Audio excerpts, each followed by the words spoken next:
कर्मण्येवाधिकारस्ते मा फलेषु कदाचन मा कर्मफलहेतुर्भो मा ते सङ्गोऽस्त्वविकर्मणि।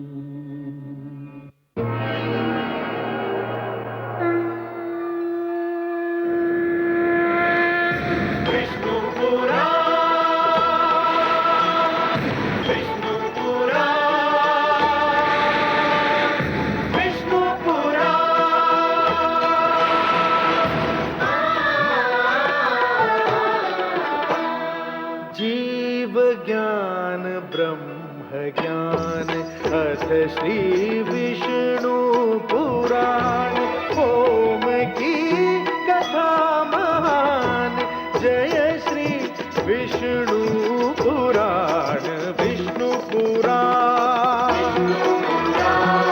विष्णु पुराण विष्णु पुराण। मैं माँ हूँ, धरती माँ। भावुकता अक्सर सच्चाइयों से आंखें चुराती है। लोग अक्सर ये सोचते हैं कि भावुकता की लहर में कोई भी बह सकता है, किसी को भी बहाया जा सकता है। भरत समझ रहे हैं कि उनकी भावुकता श्री राम को अपनी लहर में बहा ले जाएगी, परंतु मैं जानती हूँ वे सत्य, मर्यादा और वचनबद्धता के आदर्श हैं। कोई भावुकता उन्हें अपने मार्ग से हटा नहीं सकती। पिता की मृत्यु के दुखद समाचार ने उन्हें शोकातुर अवश्य किया है, पर होगा वही जिसका निर्णय करके उन्होंने अयोध्या, सिंहासन और राजभवन छोड़ा था। भ्राताश्री, भारत राम राम जय श्री राम राम राम जय श्री राम राम राम मोरे राम राम मुझे अयोध्या का समाचार सुनाओ भरत। कैसी है मेरी अयोध्या? विदा के समय पिताश्री अत्यंत अस्वस्थ लग रहे थे। कैसे हैं वो?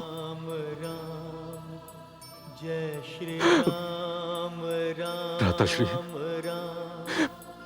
पिताश्री स्वस्थ एवं अस्वस्थ होने के जंजाल से मुक्त हो गए।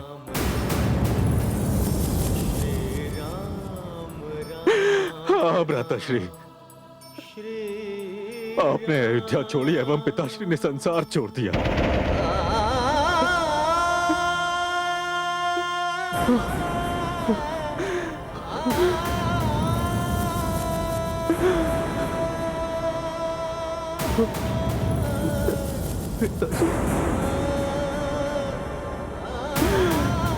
वो भरत की भांति पाषाण हृदय नहीं थे ना भ्राताश्री, जो राम को विदा करने के पश्चात भी जीवित रहते।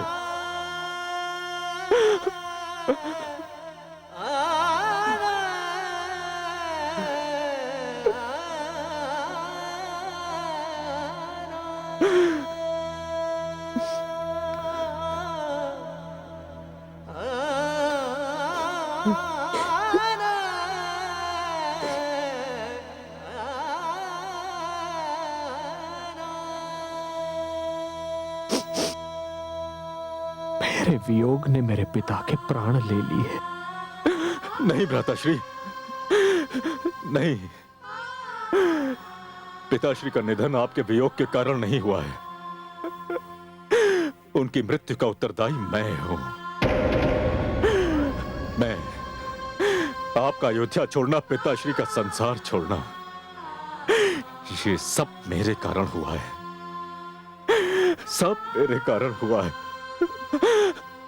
विश्वास कीजिए भ्राताश्री, यदि आपके दर्शन की इच्छा नहीं होती तो मैं आपको अपना ये पापी मुख कदापि नहीं दिखाता। कदापि नहीं दिखाता। अनुज, समय का चक्र कोई नहीं थाम सकता। नियति पर किसी का वश नहीं चलता। होनी पर किसी का अंकुश नहीं हो सकता। हानि लाभ, यश अपयश, जीवन मरण, ये तो केवल विधि के हाथ में है।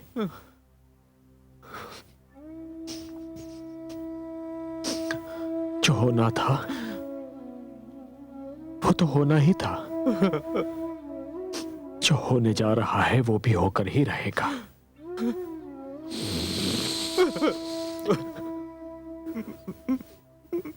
तुम स्वयं को दोष मत दो भरत,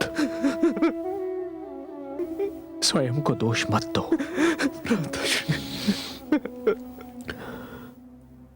भ्राताश्री, स्वयं को दोष मत दो।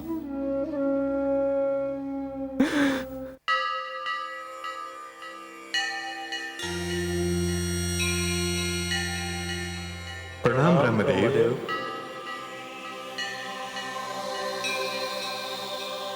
हे ब्रह्मदेव, हम आपकी शरण में आए हैं। हे प्रजापति, धरती पर जिस प्रकार राम भरत मिलाप हो रहा है, उससे देवताओं में भय और असंतोष की लहर दौड़ गई है। देवता धरती पर मानवों के मिलाप से भयभीत हो जाएं, क्या यह अद्भुत नहीं है? हे देवराज, यह मिलाप तो पारिवारिक संबंधों की चरम सीमा दिखा रहा है। बता रहा है कि परिवार के सदस्यों में कैसा प्रेम होना चाहिए, कैसी एकता होनी चाहिए।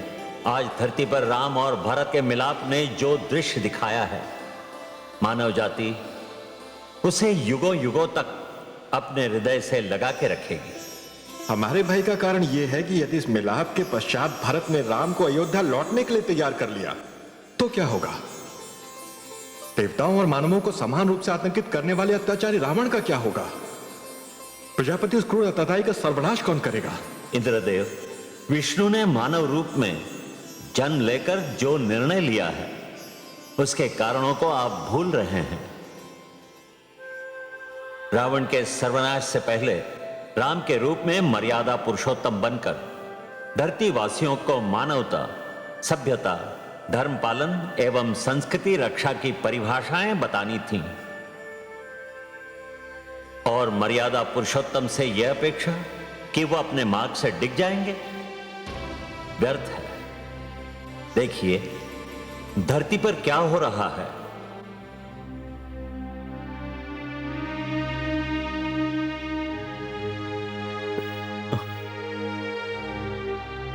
अपने इस पतित देवर को क्षमा कर दीजिए भाभी श्री। आप जैसा देवर तो केवल उन्हीं को मिल सकता है जिनके भाग्य पर संसार गर्व करे। आप क्षमा के नहीं, गर्व के पात्र हैं। आप जैसा देवर पाकर मैं धन्य हो गई।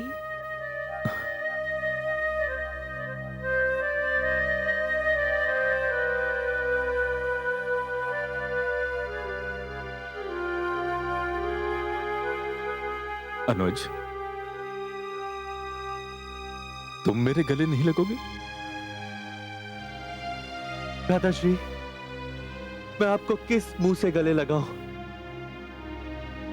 मैं आपका अपराधी हूं। आप सबसे क्षमा मांग रहे हैं ना? किंतु क्षमा तो मुझे आपसे मांगनी चाहिए। नहीं अनुज, मन करता है कि मैं उस मन के टुकड़े टुकड़े कर दूं जिसमें आप जैसे भाई के प्रति संदेह जागा है। नहीं अनुज। भ्राताश्री, सूर्यदीप लेकर भी ढूंढूंगा ना, तब भी आप जैसा भ्राता इस पूरे संसार में नहीं मिलेगा। मुझे क्षमा कर दीजिए भ्राताश्री, मुझे क्षमा कर दीजिए।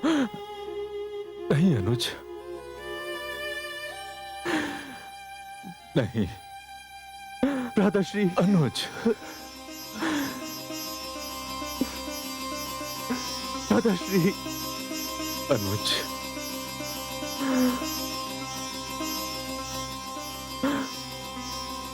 अनुज, तुम गले लग गए, सारे क्लेश दूर हो गए। शिष्य राम। गुरुदेव। गुरुदेव। आयुष्मान भव। तुम्हारी माताएं तुमसे मिलने के लिए व्याकुल हो रही हैं शिष्य। मेरी माताएं आई हैं? माता कैकेयी भी?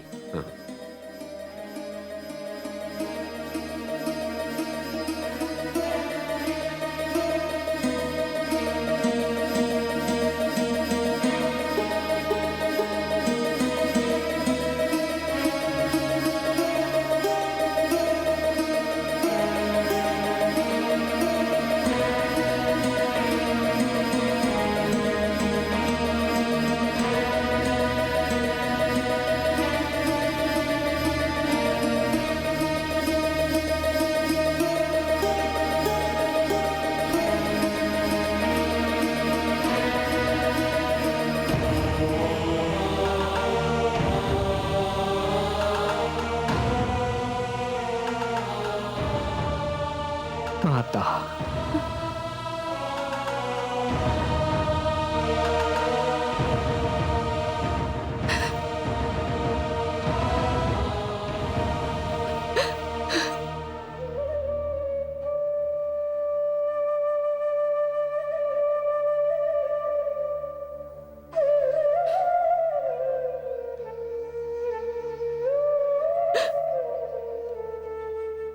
जो माता राम के हृदय में बसती है, रमती है, वो राम के नेत्रों से ओझल कैसे हो सकती है? माता, माता, क्या नदी लहर से मुख मोड़ सकती है? क्या दीपक प्रकाश से पीछा छुड़ा सकता है? जिस गोद में सिर रखकर जीवन का भेद जाना, उस गोद से मुझको वंचित न कीजिए माता। जिन चरणों को छूकर पूजा का अर्थ ज्ञात हुआ, उन्हें दूर न कीजिए माता। माता, मैं तो सर्वप्रथम आपका पुत्र हूं और तत्पश्चात माता कौशल्या का। नहीं, नहीं पुत्र, नहीं। तुमने जिन सुंदर शब्दों का उपयोग किया, मैं उनके योग्य नहीं हूं। मैं तो वो पापन हूं जिसने अपने पुत्र से उसके अधिकार छीन लिए, जिसने अपने पति से उनका जीवन छीन लिया। मैंने तो अपने ही हाथों से अपनी मांग के सिंदूर को पोंछकर उसमें राख भर दी। मैं ही तो रघुकुल के दुखों का कारण हूं। मैं ही तो सारे विनाश की जड़ हूं।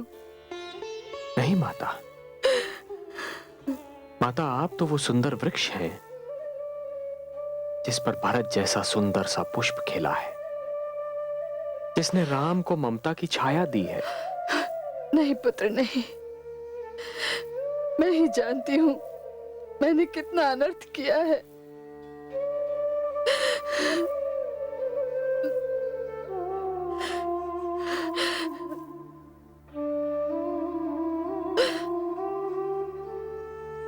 माता, नियति के दोष को स्वयं का दोष मत समझिए। आपने जो किया वो नियति ने आपसे करवाया।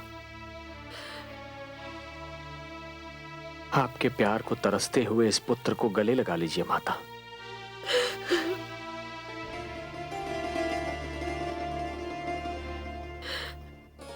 कैकेयी, अपने पुत्र को गले लगा लो। पुत्र, माता, पुत्र राम, माता, मेरे लाल, माता, मेरे राम, माता, मेरे लाल, माता, मेरा पुत्र,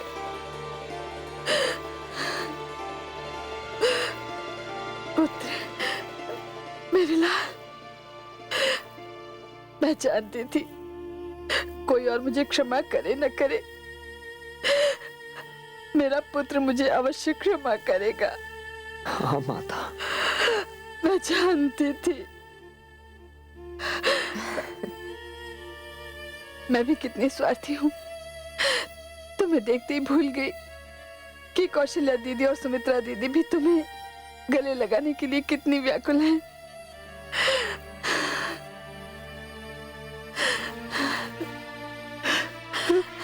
माता। राम, पुत्र राम,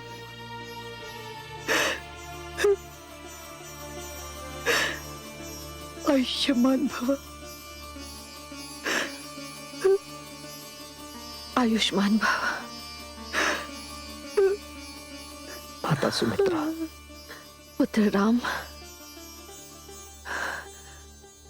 आयुष्मान भव।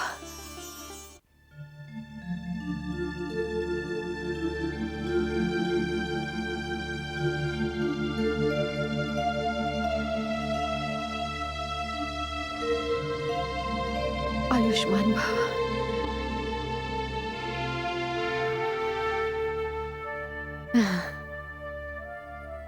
सौभाग्यवती भव पुत्री।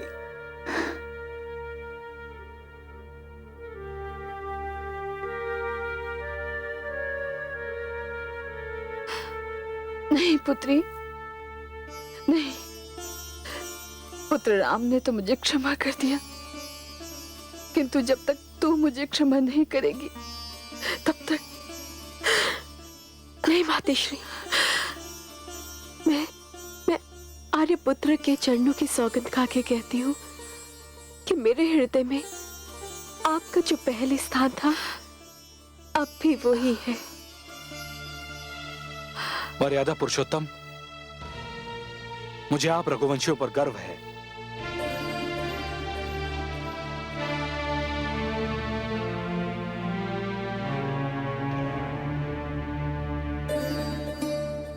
सौभाग्यवती भव, आयुष्मान भव। पुत्र भरत,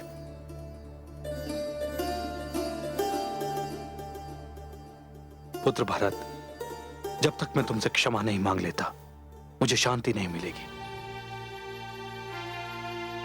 पुत्र, कुछ समय के लिए मैं भूल गया था कि भरत ही श्री राम का दूसरा रूप है, धर्म की साक्षात मूर्ति है।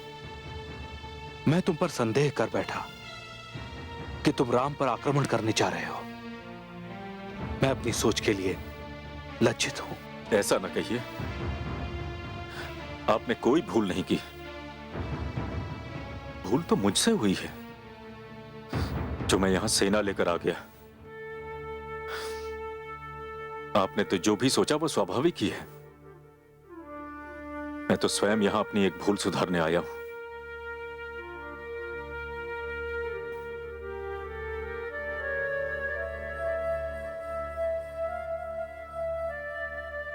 भ्राताश्री, मैं आपसे एक विनती करना चाहता हूं। क्या भरत? भ्राताश्री, हम सब की भांति अयोध्या का कण कण आपके दर्शनों का प्यासा है। अयोध्या का राज सिंहासन आपकी प्रतीक्षा कर रहा है। आप अयोध्या लौट चलिए। अयोध्या लौट चलूं? हाँ। और पिताश्री का वचन? वो अवश्य पूरा होगा। आपके स्थान पर वनवास मैं काटूंगा। भ्राताश्री, दोषी तो मैं हूं, तो प्रायश्चित भी मैं ही करूंगा। पुत्र भरत सत्य कहता है। मेरे पाप का आधा बोझ तो तभी उतरेगा जब मेरा राम अयोध्या के राज सिंहासन पर विराजमान होगा और शेषाधा जब पुत्र भरत वनवास काटेगा। नहीं माता, नहीं।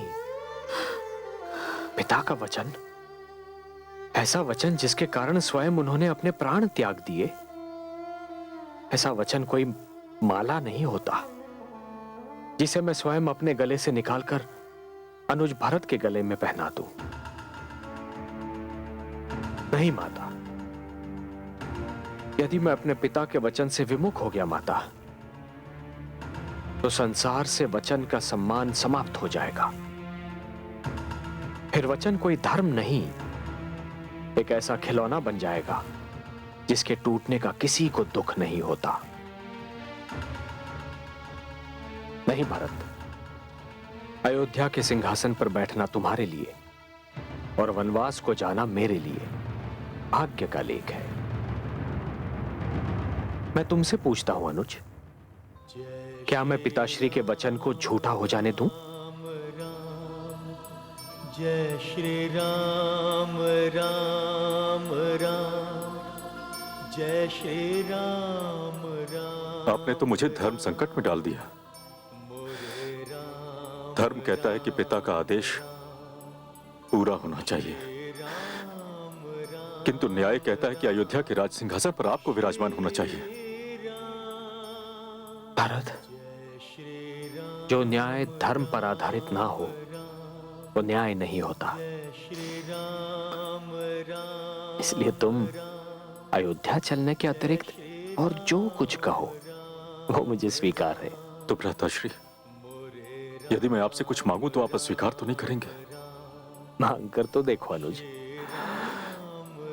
तो भ्राताश्री, इस भरत को अपनी चरण पादुकाएं दे दीजिए। चरण पादुकाएं? हाँ। क्यों भरत? भ्राताश्री, अयोध्या के राज सिंहासन पर आपकी चरण पादुकाएं विराजमान रहेंगी।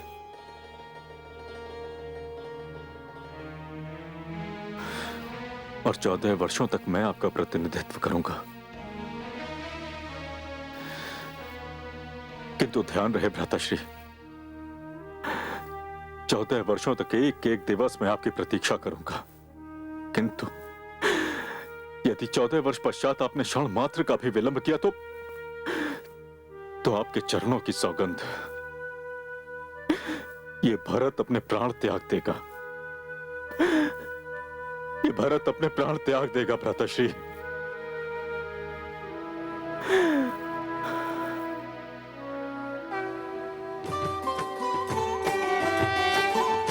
चरण पादुका रघुवर दीनी, भरत सप्रेम माथ धर लेनी, भरत सप्रेम माथ धर लेनी।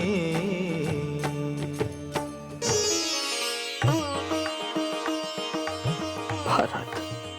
भ्राताश्री,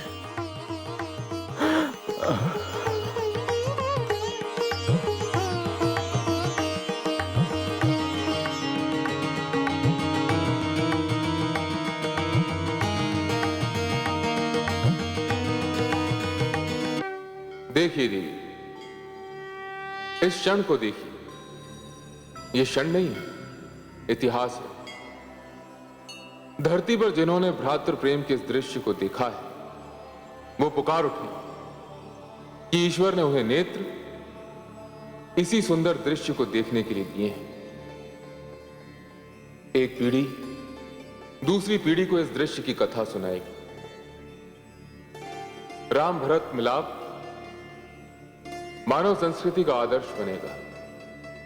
सत्य कहा देवाधिदेव, मैं भी यह दृश्य देखकर अपने अश्रु न रोक सकी।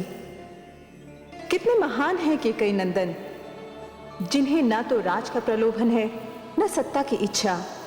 उनके लिए उनका भाई ही उनके जीवन का आधार है।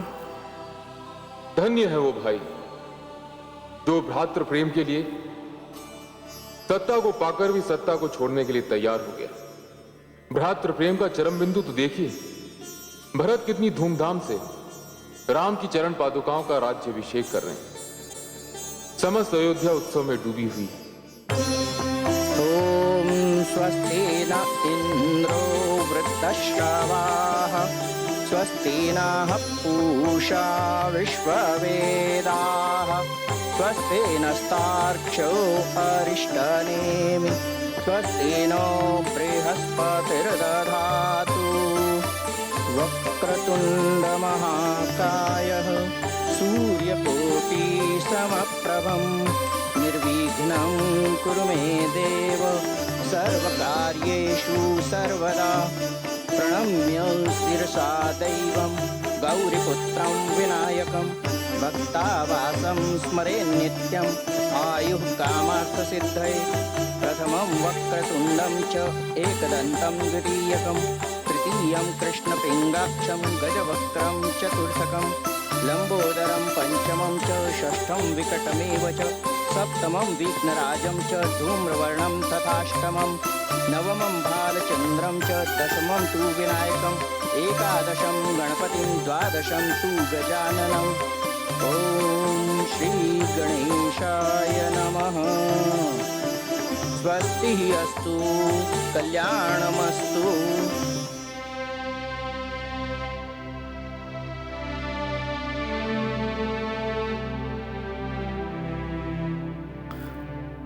अनुज, आज से अयोध्या की व्यवस्था के तुम उत्तरदायी रहोगे। मुझे आपका सहायक बनने में अपार हर्ष होगा भ्राताश्री। सहायक नहीं अनुज, तुम संपूर्ण उत्तरदायी बनकर रहोगे। और आप? अनुज,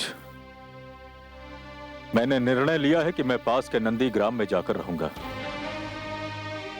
और उस समय तक रहूंगा जब तक मेरे भ्राता श्री राम का वनवास समाप्त नहीं हो जाता।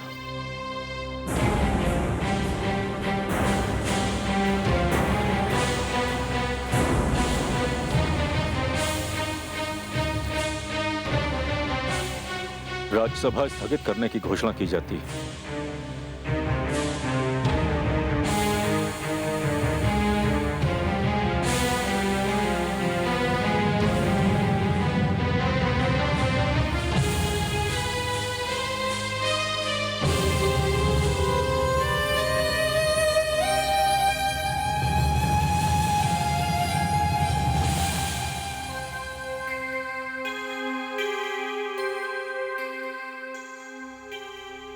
प्रणाम महारानी, धाई माँ आपके दर्शन करना चाहती हैं।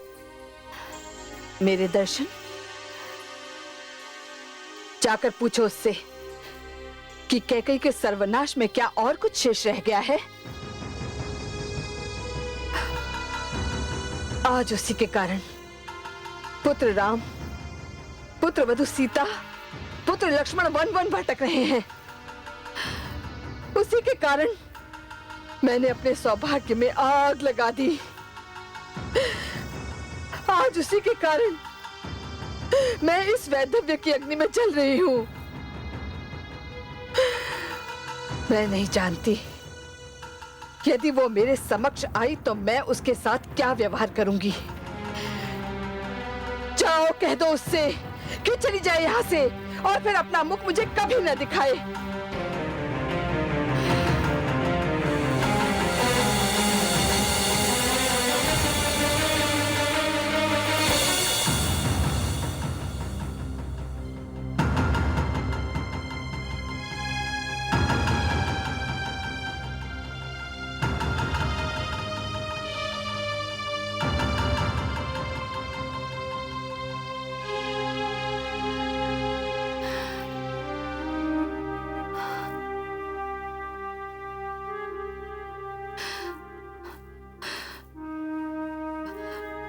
मैं जानती हूं तू क्यों आई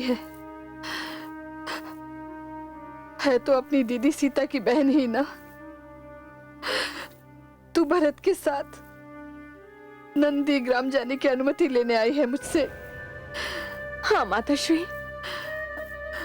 मैं इसी क्षण से भयभीत थी। मैं जानती थी कि ये क्षण आने ही वाला है और आता भी क्यों ना। जो पाप करता है उसे उसका फल तो भोगना ही पड़ता है। मैंने कौशल्या दीदी से उनके पुत्र और पुत्रवधू को दूर कर दिया। अब ईश्वर मेरे पुत्र और पुत्रवधू को मुझसे दूर कर रहे हैं। मैंने जो बोया वही काट रही हूँ। पाप करने से पहले ये सब भूल जाते हैं कि उन्हें उस पाप का फल भी भोगना पड़ता है जो मैं अब भोग रही हूँ।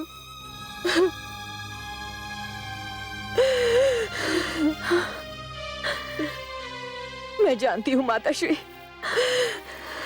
आप मेरे जाने के कारण से बहुत दुखी हैं, किंतु दुख, कष्ट, पश्चाताप, प्रायश्चित, अब तो ये मेरे जीवन के अंश बनकर रह गए हैं। मैं तो तुम्हें रोक भी नहीं सकती। मैं तो अधिकार भी खो चुकी हूँ, वो अधिकार भी खो चुकी हूँ।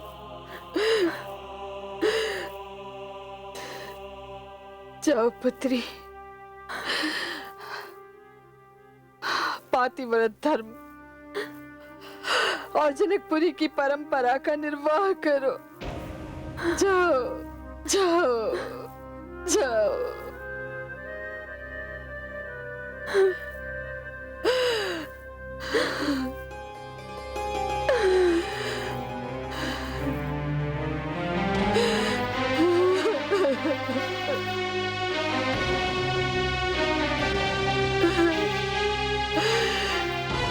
ईश्वर, मैं शून्य और शून्य को जोड़कर एक बनाने चली थी, किंतु उत्तर शून्य का शून्य रहा। जिन्हें मैंने तोड़ना चाहा वो जुड़ गए। कदाचित मैं समय से पूर्व आ गई, किंतु मेरा समय अवश्य आएगा। मेरा लक्ष्य नहीं चूकेगा। स्त्रियां तब मेरा सम्मान करेंगी, तब आज की भांति एक परिवार नहीं होगा। जितने भाई होंगे उतने परिवार होंगे। मैं आऊंगी, तब आऊंगी। आज मेरा कार्यकाल समाप्त हुआ। हे काल, अब तेरा कार्य है। मुझे समाप्त कर, मुझे समाप्त कर, मुझे समाप्त कर।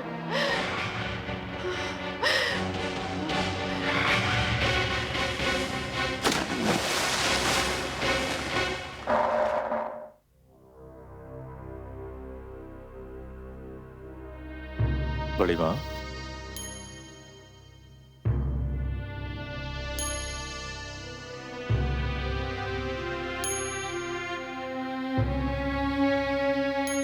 आयुष्मान भव, आयुष्मान भव।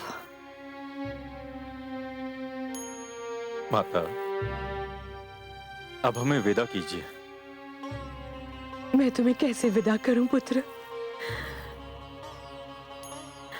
मेरा पुत्र राम आंखों से दूर हो गया तो मैं सोचती थी तुम्हें देखकर जी लूंगी, परंतु तुमने भी हमसे दूर जाने का निश्चय कर लिया। नहीं माता, नहीं। नंदीग्राम कोई अधिक दूर तो नहीं है। आपका जब जी चाहे हमसे मिलने आ जाइएगा। किंतु माता, हमारे भ्राताश्री तो हमसे इतनी दूर हैं कि उनसे मिलने में कल्पना के पांव भी थक जाएंगे। हमें आज्ञा दीजिए बड़ी मां।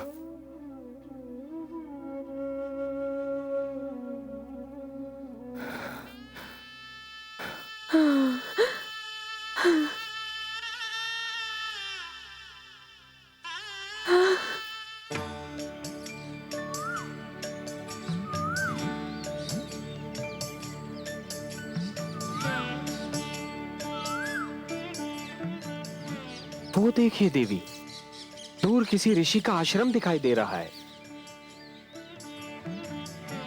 चलिए आज रात का पड़ाव वहीं डालते हैं। मार्ग में मुझे एक संत ने बताया था कि आगे कहीं ऋषि अत्रि का आश्रम है। भ्राताश्री, लगता है ये आश्रम वही है। यदि ये ऋषि अत्रि का आश्रम है, तब तो यहाँ पर महासती माता अनुसुईया भी अवश्य होंगी। मुझे मेरे गुरुदेव शतानंद ने बताया था कि माता अनुसुईया ऋषि अत्रि के आश्रम में रहती हैं। उन्होंने ये भी बताया था कि माता अनुसुईया सभी नारियों में श्रेष्ठ हैं। उनके दर्शन से तो मेरे भाग्य खुल जाएंगे।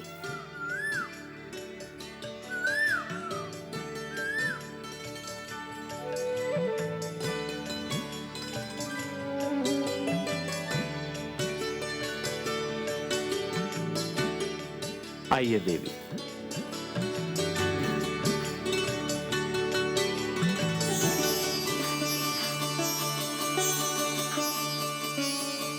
ऋषिवर, ऋषिवर, धन्य भाग हमारे, कोई अतिथि परिवार हमारे आश्रम की ओर आ रहा है और उन अतिथियों की सेवा करने का हमें अवसर प्राप्त होने वाला है। अनुमति हो तो हम जाकर उनका स्वागत करें और उन्हें लिवा लाएं। नहीं, ये सौभाग्य मुझे प्राप्त करने दो। तुम लोग संध्या वंदन की सामग्री तैयार करो।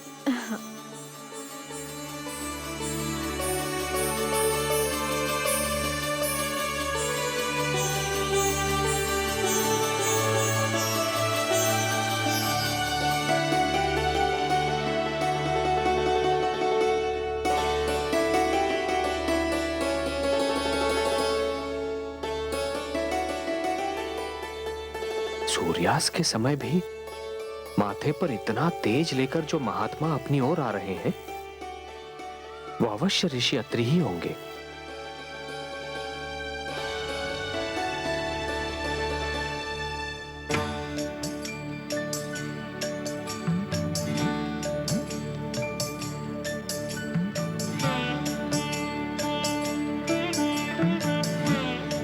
ऋषिवर, दशरथ पुत्र राम का, देवी सीता और अनुज लक्ष्मण का सादर प्रणाम।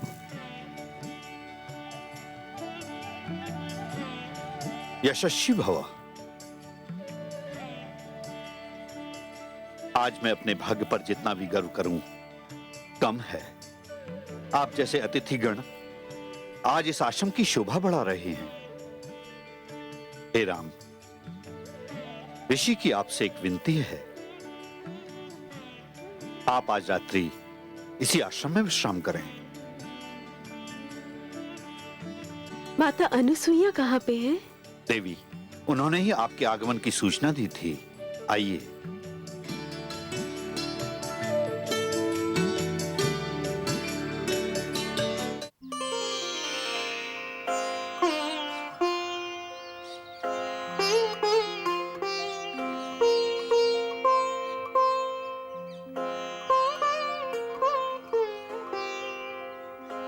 देवी,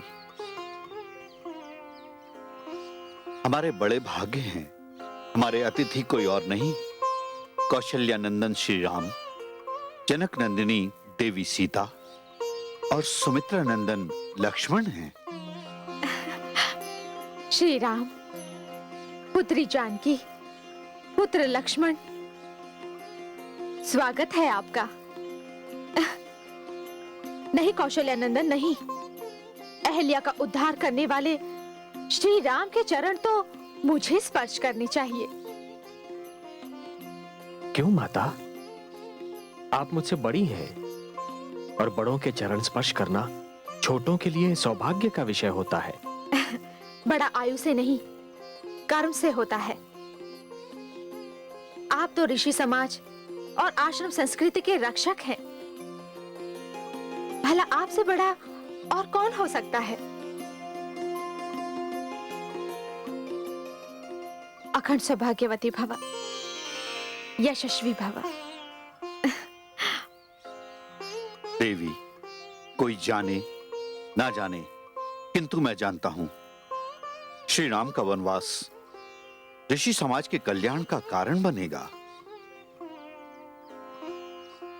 शिष्यों, जाओ अतिथियों के भोजन और विश्राम की व्यवस्था करो। जो आज्ञा गुरुदेव।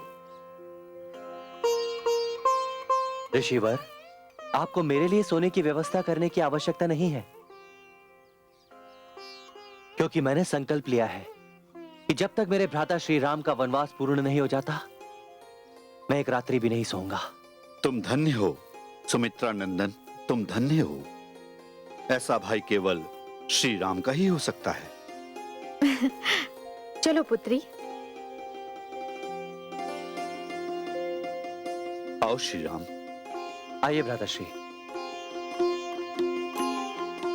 पुत्रवधू, अपनी सासू मां के समक्ष इस प्रकार श्रृंगारहीन, इतना आभूषण रहित रहना अच्छी बात नहीं है। आभूषण रहित कहाँ? ये पुष्प है ना। माना के पुष्प आभूषणों से कम नहीं होते, फिर जब ये सीता जैसी संसार की सुंदरतम नारी के शरीर का स्पर्श कर रहे हो, तब ये पुष्प सोने चांदी के आभूषणों से भी मूल्यवान हो गए हैं। फिर भी मेरी इच्छा है कि मेरे पास जो आभूषण हैं, वे मैं तुम्हें दे दूं। उनका अधिकारी तुमसे बढ़कर कोई नहीं। तुम इस आसन पर बैठो, मैं अभी आई।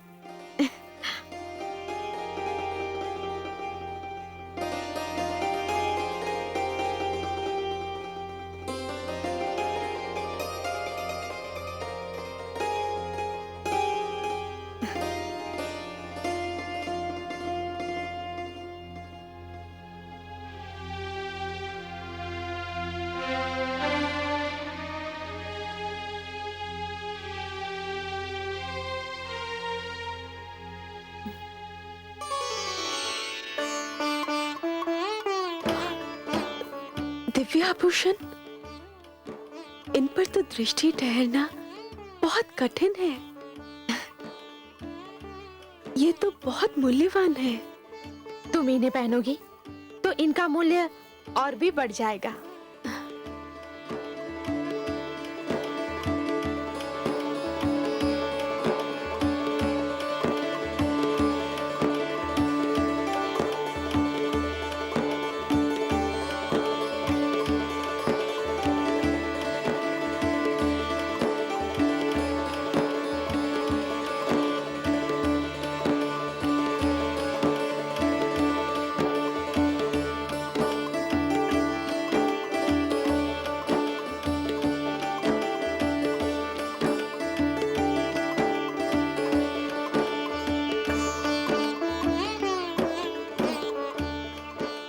देवी, आप पातिव्रत धर्म की चरण सीमा है।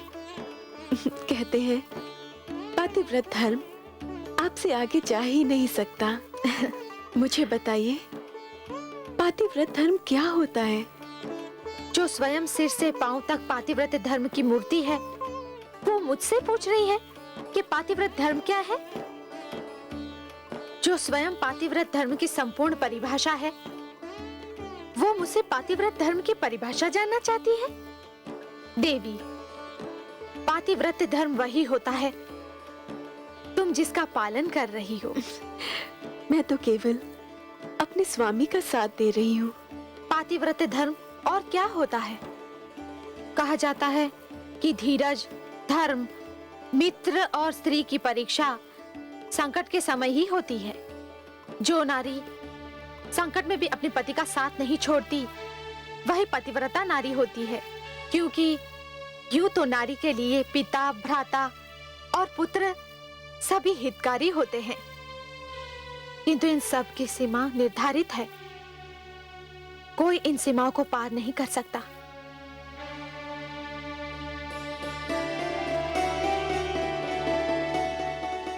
देवी, केवल पति है जो हर सीमा पार कर सकता है। केवल पति है जो असीम सुख दे सकता है।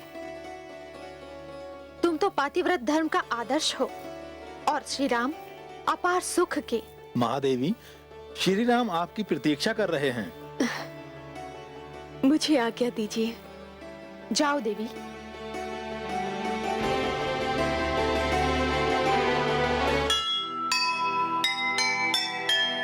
धन्य तुम्हारा रूप है, धन्य सती का प्यार। सीते तुझ में आ मिले, प्यार और श्रृंगार। सुंदरता ने है गढ़ा तुझको अपने हाथ, आभूषण शोभित हुए पाकर तेरा साथ।